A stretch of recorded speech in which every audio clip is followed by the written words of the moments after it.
माऊली.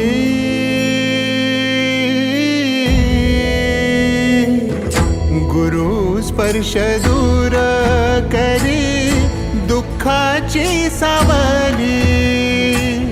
गुरु भेटीसाठी झाली जीवाची काहिली. भक्त तुझा गुरुदेवा पुरता अटला. भेटला विठ्ठल माझा, भेटला